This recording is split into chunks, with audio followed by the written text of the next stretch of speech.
আসসালামু আলাইকুম। স্বাস্থ্য বাতায়নের পক্ষ থেকে সবাইকে শুভেচ্ছা জানাচ্ছি। আমি ওয়ালিউজ্জামান কানন। আজকে আমরা কথা বলবো শ্বাসকষ্ট নিয়ে। শ্বাসকষ্ট কেন হয়, এর কারণ কি? তার মধ্যে খুবই কমন দুটি কারণ নিয়ে আমরা কথা বলবো আজকে। শ্বাসকষ্টের নানাবিধ কারণ রয়েছে, তার মধ্যে খুবই কমন যেটি ব্রঙ্কিয়াল অ্যাজমা বা যেটাকে হাঁপানি নামে চিনি। এছাড়া সিওপিডি নামে একটি রোগ রয়েছে।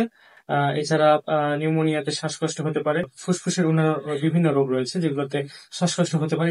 এছাড়া হার্টের বিভিন্ন সমস্যার কারণে শ্বাসকষ্ট হতে পারে। অ্যাজমা এবং হাঁপানিকে আমরা সহজেই চিনি এবং গ্রামগঞ্জে সবাই এটাকে চেনে। কিন্তু সিওপিডি এই রোগটাকে মনে হয় নতুন মনে হচ্ছে। সিওপিডির পূর্ণ রূপ হচ্ছে ক্রনিক অবস্ট্রাকটিভ পালমোনারি ডিজিজ। আমরা এই হাঁপানি বা অ্যাজমা এবং এই সিওপিডি নিয়েই আজকে কথা বলবো। অ্যাজমা এবং সিওপিডি এই দুটি রোগের লক্ষণ প্রায় কাছাকাছি। ডাক্তাররা বুঝলেও সাধারণ লোকজন সব দুটোকেই হাঁপানি বা অ্যাজমার সমস্যা মনে করে।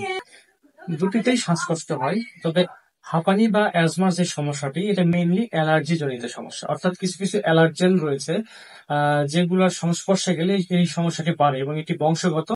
পূর্বপুরুষদের কারো এই রোগটি থাকলে ভবিষ্যতে উত্তরসূরিদেরও এই সমস্যাটি হওয়ার সম্ভাবনা থাকে। এছাড়া যে অ্যালার্জেন্স গুলোর কথা বললাম, যেমন ধুলাবালি, ধোঁয়া, ঠান্ডা আবহাওয়া, ফুলের রেণু, এই জিনিসগুলোতে সেই অ্যাজমা বা হাঁপানির সমস্যাগুলো বাড়ে। এটি মূলত ছোটবেলা থেকেই দেখা যায়, আবার অনেকের দেরিতেও দেখা দিতে পারে। কিন্তু সিওপিডি বা ক্রনিক অবস্ট্রাকটিভ পালমোনারি ডিজিজ যেটি, এটির লক্ষণ শ্বাসকষ্ট, কাশি, বুকে চাপ এগুলো থাকতে পারে। তবে এটার কারণ কোনো অ্যালার্জি বা অন্য কোনো সমস্যা নয়, এটা বংশগতও নয়। এটা মেইনলি দেখা যায় যে যাদের বয়স 40-এর উপরে তাদেরই এই সমস্যাটি বেশি হয়।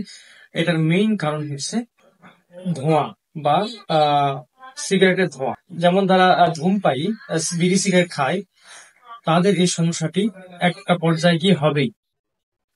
আর একটু সহজ করে দিই, আপনাদের বাড়িতে যাদের বন্ধু চুলা রয়েছে বা কিংবা এমনি রান্নাঘরে লক্ষ্য করলে দেখতে পাবেন যে দীর্ঘদিন রান্না করার ফলে এগুলোতে কালি জমে যায়। কিংবা যাদের বন্ধু চুলা রয়েছে তাদের বাড়ির যে চুলার পাইপ সেটাতে লক্ষ্য করলে দেখবেন যে ধোঁয়ার কারণে একটা আস্তরণ জমা হয় ভিতরে।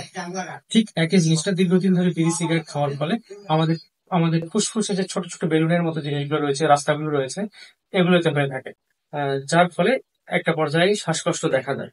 তবে অ্যাজমার শ্বাসকষ্টটা একবারে ভালো না করা গেলেও এটিকে কন্ট্রোলে রাখা যায়, কন্ট্রোল করা যায়। কিন্তু সিওপিডি তে যে শ্বাসকষ্ট হয় এটা ইররিভার্সিবল, তো এটাকে আর ভালো করা সম্ভব হয় না এবং একটা পর্যায়ে তারা এই শ্বাসকষ্ট রোগেই মারা যায়। তাই যারা ধূমপায়ী আছেন এখন থেকেই সাবধান হন এবং ধূমপান বর্জন করুন।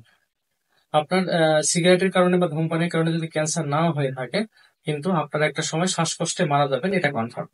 এই মোটামুটি অ্যাজমা এবং সিওপিডির মধ্যে পার্থক্য। ধন্যবাদ সবাই।